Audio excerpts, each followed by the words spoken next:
Hey everyone, this is another FUNDCAST fundraising podcast. My name is Jan and I'm very happy to have a guest today from Canada, Vancouver, another superstar in digital fundraising.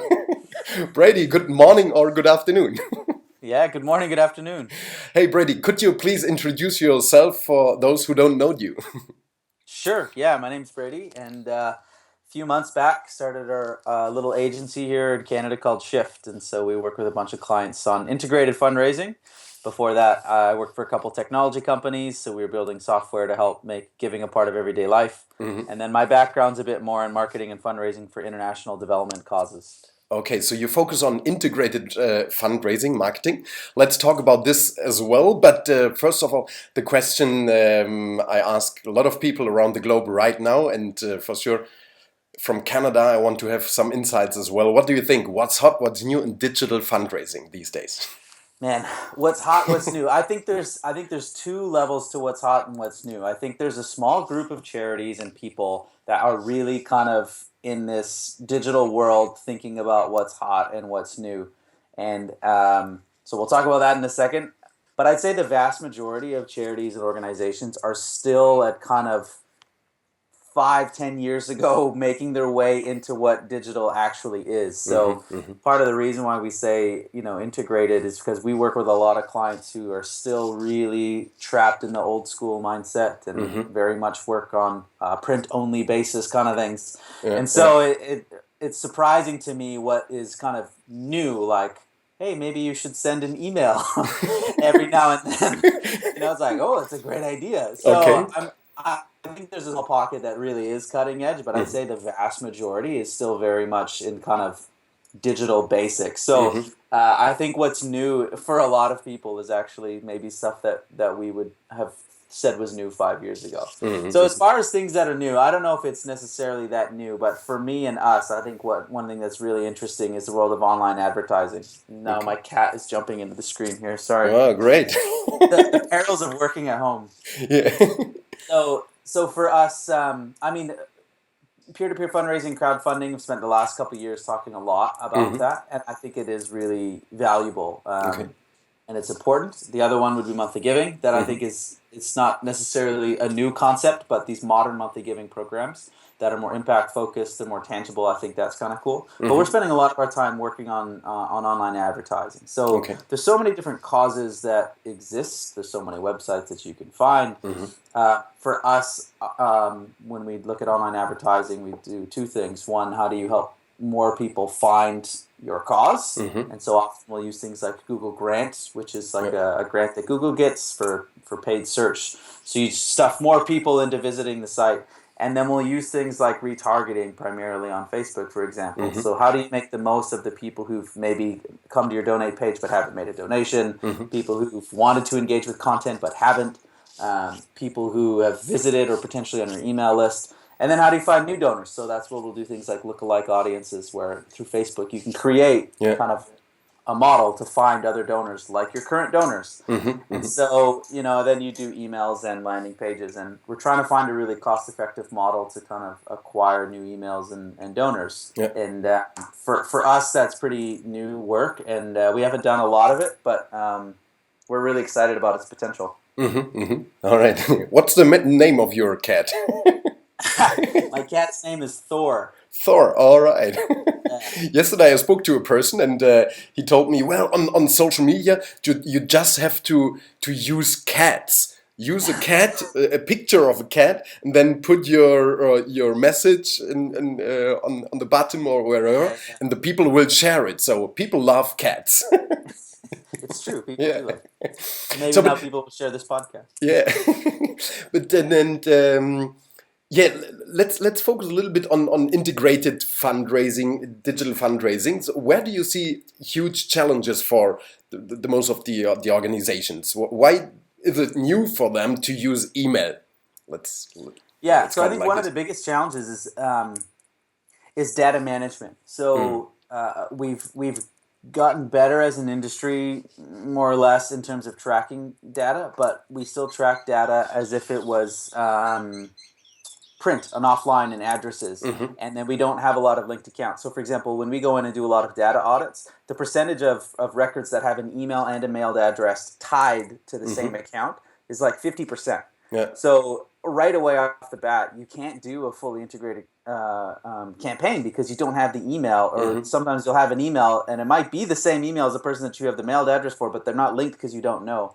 So I think the next wave is how do we get better data in a digital world, because we haven't really caught up. So whether it's things like just capturing more emails and having them linked to accounts, people have multiple emails, bringing in social profiles. So there's a lot of new CRMs that are doing more of this, but it makes doing integrated kind of marketing campaign hard. So sometimes we'll have to go in and say, well, we're just going to send a generic email because we don't know who these people are, whereas they might get a direct mail PO, they might get something in the mail. So I think the data side of things is a huge challenge to actually go about it. And then a lot of it's just a mindset. There's this idea that, oh, well, money doesn't come in online, so why should we spend time doing it? And our argument is where people transact is very different than where they interact.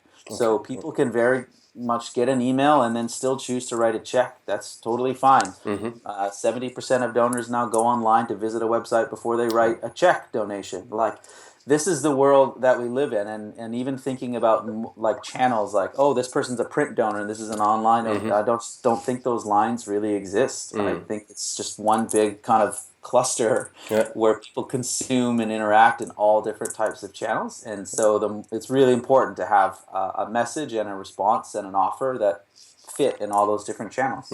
Okay. And another thing I would re-ask you again is the thing of finding new donors via digital tools or in the digital world. So do you have one or two tips what organizations should do? Yeah, I think it's a longer time frame. I think that's the key thing. So, for example, if we want to do like a digital acquisition type campaign, it basically starts with trying to acquire a bunch of emails. So that's where we'll do an email only acquisition campaign, and maybe you have a special offer with some kind of benefit or a guide or a special prize or something like that. You know, you got to be careful with incentives and if it actually depresses motivation. But you start with kind of trying to acquire more emails, and then it's imperative that you have a good welcome email series, that people feel warm, that they know what you're doing, and then you can enter into kind of a donor acquisition phase. So I think that's a common mistake, is it's like, oh, let's acquire, online donors, and it's like trying to go right away to making them give, and then it's really costly, and it's not necessarily how people engage with causes. So I think that's where, in the direct mail world, you could do like an unaddressed drop, and you could do, buy a list, and you're taking your one shot to try to get them to give right now. It's different in the digital world, is if you can get an email, now you can start building a relationship, and maybe they don't become a donor for a couple of years. It's hard for us to sell that to clients because everyone wants, results now. Ultimately, right, there's very few correlations in fundraising, but one of them is the size of your email list to online funds raised. And if you don't have a good email list, then it's going to be hard for you to raise money online. So we'll often start with an email acquisition type of campaign. And then, again, it's really important that you have a plan once they become a part of your email list, to not just have them sit there and then you ask them 3 times in the first 3 months, because a lot of them are just going to eject. So you mentioned automation, but do you already know a lot of organizations that are using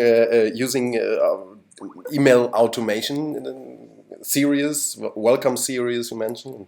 Yeah, not nearly as many. So there's a group in Texas called Next After, and I'm huge fans of theirs. They do a lot of great work. In 2014, they produced an online scorecard. And I don't have the exact stat in front of me, but it was I think it was about 30%. Only 30% of organizations have a welcome email. Not like transactional confirm your sign up. That's not a welcome email. An actual welcome email. So then the number that would have more of a welcome series would be much smaller. And that was a study of the 150 of the biggest nonprofits in the US. Wow. So, by and large, I think we're talking about a really, really small percent. So the answer is generally no, they don't. Right, But one organization that does on the peer-to-peer fundraising side, which is fantastic, is Liberty in North Korea. So or Link, they do some really good stuff with automation and emails. And so if you want to see how some good trigger emails or a drip series, just sign up for a fundraising page on their end and see the types of content that you get. It's really good. So I think that'll be another thing where the challenge is a lot of the automation happens with an email tool, and it's often disconnected from the fundraising data. Yeah. So we're having that problem now where we can automate all day in MailChimp, but we need to know when they made a donation and what size it was. And so now you got to get two systems talking together, and that's where a lot of it kind of breaks down. But at least on the email side, when someone joins your email list, then you can send them 2, 3, 4 emails in kind of that welcome series. Yeah. Thank you very much, Brady. Thank you. Thanks for having me. Were great insights, and thanks for taking your time, and wish you a nice day. Just starting in Vancouver, right? Thank you very much. It is. Yeah. All right. Thank you very much. Bye-bye. Bye.